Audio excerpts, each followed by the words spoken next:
अनेकांमध्ये धडकी भरवणारा रोग म्हणजेच कॅन्सर. आपल्याला सगळ्यांनाच माहिती आहे की अनेक ठिकाणी आता कॅन्सरचं प्रमाण वाढतंय. नुकतंच जाहीर झालेल्या एका अहवालानुसार 9 लाख लोकांचा एका वर्षात कॅन्सरमुळे मृत्यू होतोय आणि आशिया खंडात बघायला गेलं तर भारत कॅन्सरमुळे मृत्यू होणाऱ्या याच्यात दुसऱ्या क्रमांकावर आहे. कॅन्सरचे धोके नेमके कसे आहेत, तरुणांमध्ये कॅन्सर का वाढतोय आणि कॅन्सर वाढण्याची महत्त्वाची कारणं कोणती आहेत, त्याचा मानसिक आरोग्याशी काही संबंध आहे का, या सगळ्या संदर्भात बातचीत करण्यासाठी माझ्यासोबत डॉक्टर रेश्मा पुराणिक आहेत, ज्या पुण्यातल्या प्रसिद्ध ऑन्कोलॉजिस्ट आहे. मॅम, तुमचं खूप स्वागत आहे एबीपी माझामध्ये.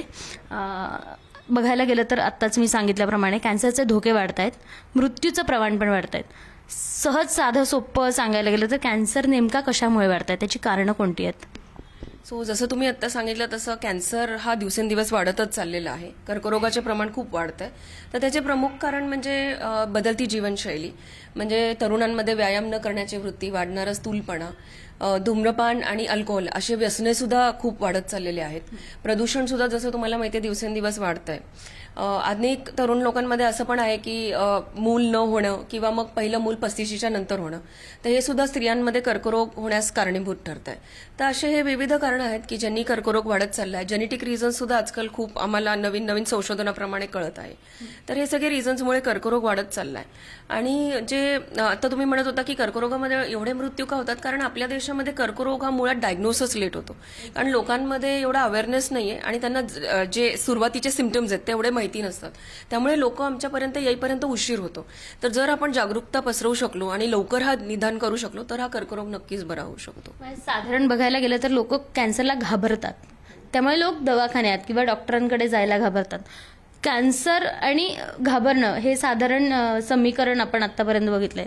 कॅन्सरमुळे घाबरायला नको लोकांनी, यासाठी काय करणं गरजेचं आहे? धडकी भरणारा कॅन्सर येतो. बरोबर. तर जेव्हा पण पहिल्यांदा निदान होतं किंवा आम्ही सुद्धा जेव्हा पहिल्यांदा ओपीडीमध्ये पेशंटला बघतो आणि आपण नातेवाईकांना आणि पेशंटला जेव्हा सांगतो की कर्करोग झालाय, तर एक प्रचंड भीती त्यांच्या मनामध्ये असते, म्हणजे पॅनिकच झाल्यासारखी सिच्युएशन होते फॅमिली आणि नातेवाईकांमध्ये. तर अशा वेळेस आमचं असं म्हणणं असतं की तुम्ही डॉक्टरांचं, ऑन्कोलॉजिस्टचं म्हणणं पूर्ण समजून घ्या. बऱ्याच वेळेस कॅन्सर हे स्टेज 1, 2 किंवा 3 याच्यामध्ये निदानच होतात आणि हा पूर्णपणे बराही होऊ शकतो. तर लोकांनी या गोष्टीवर विश्वास ठेवून आम्ही ज्या ट्रीटमेंट सांगतो ते जर त्यांनी पूर्णपणे ऐकल्या आणि पूर्ण घेतल्या तर हा कर्करोग पूर्ण बराही होऊ शकतो. तर घाबरणं ही एक नॅचरल रिॲक्शन आहे. मी असं म्हणणार नाही की एखाद्याला एकदम कळलं की मला कॅन्सर झालाय तर तो घाबरणार, हे साहजिक आहे ही रिॲक्शन. पण जरी तुम्हाला हे केलं तरी तुम्ही ते एक्सेप्ट करणं हे खूप महत्वाचं आहे. तर जर का नातेवाईक आणि पेशंट ही गोष्ट एक्सेप्ट केली आणि पुढची ट्रीटमेंट आम्ही काय सांगतो ते ऐकून घेतलं तर सुरुवातीच्या स्टेजचे पेशंट कम्प्लिटली बरे होऊ शकतात. आणि जरी हा ॲडव्हान्स स्टेजमध्ये जरी आला असेल तरी आजकाल आयुष्य वाढवणं सहज सोपं आहे, कारण आपण आता खूप आधुनिक काळात राहतो. आपण काय आता जुन्या 1900 आणि ह्याच्या काळात नाही होत. We are in 2024. तर आता आमच्याकडे भरपूर आधुनिक ट्रीटमेंट आहेत की ज्यांनी आयुष्य नक्की वाढवता येतं. कॅन्सर बरा करण्यासाठी तुम्ही सांगितल्याप्रमाणे विल पॉवर सगळ्यात जास्त महत्वाचा असतो. कॅन्सरचा आणि मानसिक आरोग्याचा काही संबंध आहे का, किंवा एखाद्या मानसिक रोगामुळे कॅन्सर होऊ शकतो का, किंवा एखादी टेन्शन किंवा ताणतणावामुळे पण कॅन्सर होऊ शकतो का? ओके. तर पहिला प्रश्न म्हणजे की मानसिक आरोग्य आणि कॅन्सरचे संबंध कसा. तर जसं मी तुम्हाला म्हणलं, डायग्नोसिसच्या वेळेस भीती निर्माण होते. ड्युरिंग ट्रीटमेंट सुद्धा कसं असतं की जरी आपल्याकडे खूप आधुनिक ट्रीटमेंट्स आहेत तरी थोडेफार साईड इफेक्ट्स होतात, किमोथेरपी, रेडिएशन, सर्जरी. तर अशा वेळेस पेशंटला थोडं मोटिवेटेड ठेवणं खूप गरजेचं असतं. त्यामुळे त्यांचा जो ऑन्कोलॉजिस्ट आहे आणि त्यांचे जे नातेवाईक आहेत यांनी जर का पेशंटला त्या काळात मोटिवेटेड ठेवलं, त्याला पॉझिटिव्ह केलं, तर पेशंट नक्कीच खूप कोऑपरेट करू शकतात. त्यांना थोडं मोटिवेटेड ठेवायला लागतं ट्रीटमेंटसाठी. आणि आम्ही डॉक्टर्स तर आहोतच की त्यांना काही साईड इफेक्ट होत असेल तर आम्ही संपूर्णपणे काळजी घ्यायला तर वी आर ऑलवेज देअर. पण नातेवाईकांचा रोल हा खूप महत्वाचा आहे की पॉझिटिव्ह ठेवणं. आणि तुम्ही जसं म्हणाला तसं पॉझिटिव्ह जे पेशंट राहतात तर त्यांचे खरंच रिझल्ट्सही तेवढे चांगले येतात. काही काही पेशंट अगदी खूप वैतागलेले असतात, निगेटिव्ह असतात, कंप्लेंट करतात, तर कधी कधी ट्रीटमेंटवरही परिणाम होतो. पण पॉझिटिव्ह असेल, थोडंसं विश्वास ठेवून पॉझिटिव्हरित्याने जर ते ट्रीटमेंटला सामोरे गेले तर त्यांना रिझल्ट्स पण खूप चांगले येतात. आणि स्ट्रेस आणि टेन्शननी डायरेक्टली असं रिलेशन नाही देतं की त्यांनी डायरेक्ट कर्करोग होऊ शकतो. पण बऱ्याचशा गोष्टी त्यांनी अॅग्रवेट होतात, म्हणजे आपल्या सगळ्याच अवयवांवर आणि याच्यावर परिणाम होतो. आता फॉर एक्झाम्पल एकदम सोपं उदाहरण द्यायचं झालं तर खूप स्ट्रेस घेऊन कधी कधी आपल्याला ऍसिडिटी होते, गॅस्ट्रायटिस, एखाद्याला अल्सरपर्यंत पण हे होऊ शकतं.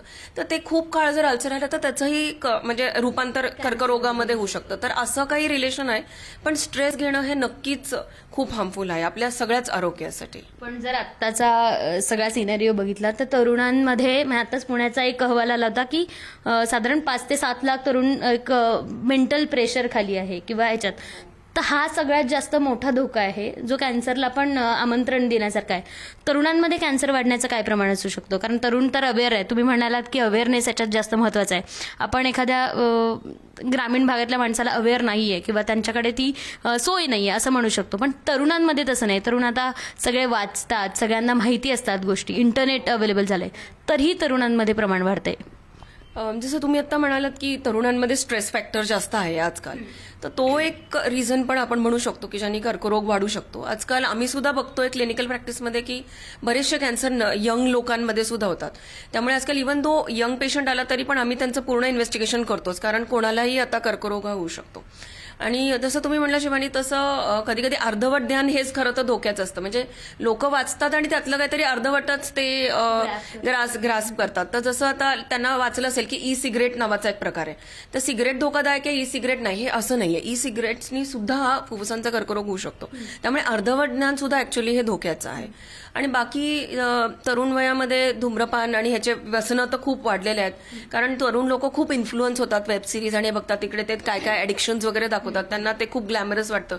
पण तरुण लोक जर खरंच एवढं वाचत आहेत तर त्यांनी दोन्ही बाजू वाचाव्यात ना, की हे ठीक आहे, ते चांगलं, हे बघतात धूम्रपान खूप ग्लॅमरस दाखवतं, पण त्याचे साईड इफेक्ट्सही त्यांनी वाचावेत.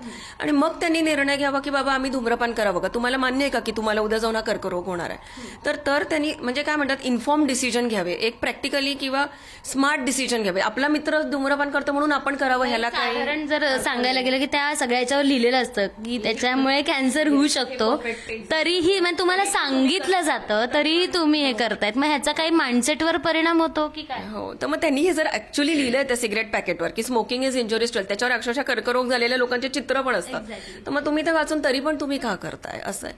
आणि बाकी कारण म्हणजे बायकांमध्ये पण आता जॉब प्रेशर हे असल्यामुळे मुलं लेट होतात, स्तनपान न करणे, मुलं नकोच असतं असं पण काही कपलचं डिसिजन असतं. तर या काही कारणांनी सुद्धा ओव्हरी ब्रेस्टचे कॅन्सर वाढू शकतात. आपण कोणाचे पर्सनल डिसिजन्सवरती आपण काही बोलत नाही आहोत, पण या तुमच्या पर्सनल डिसिजननी तुम्हाला काही आजारांना समोर जाऊ शकतं हे तुम्हाला मान्य करावं लागेल. तर या सगळ्या कारणांनी कर्करोग तरुणांमध्येही वाढत चाललाय. आता आणि महत्वाचं म्हणजे आता काही दिवसांपूर्वी आपण कॅन्सर मंथ साजरा केला आहे. ब्रेस्ट कॅन्सरचं प्रमाण पण स्त्रियांमध्ये वाढतंय, त्याची काय कारणं असू शकतात किंवा ते कसं प्रिव्हेंट करायचं?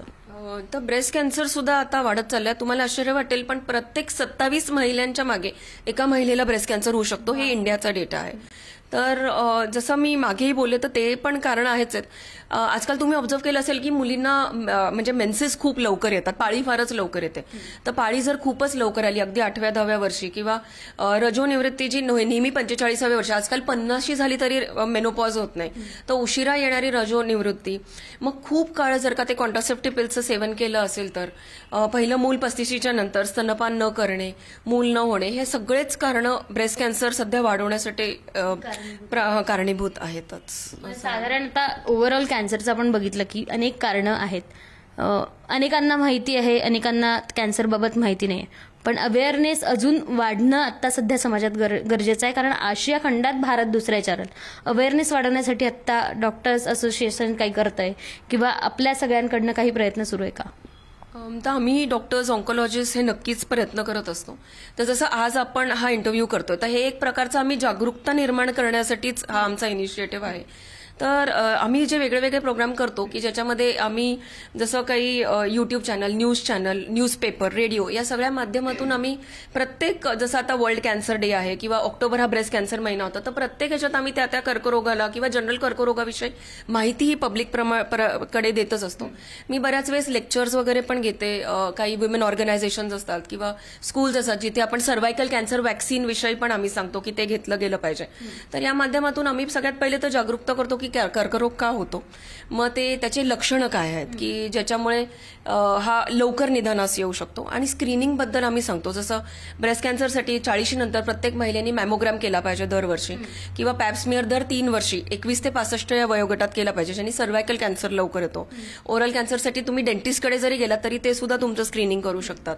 तर असे हे विविध प्रकार आहेत, ट्युमर मार्कर्स आहेत, किंवा एक साधा सिंपल अॅन्युअल हेल्थ चेकअप यांनी सुद्धा तुमचा कर्करोग लवकर निदानास येऊ शकतो. तर या सगळ्या पद्धतींनी आम्ही आमच्यातर्फे अवेअरनेस करायचे प्रयत्न खूप चालू असतात.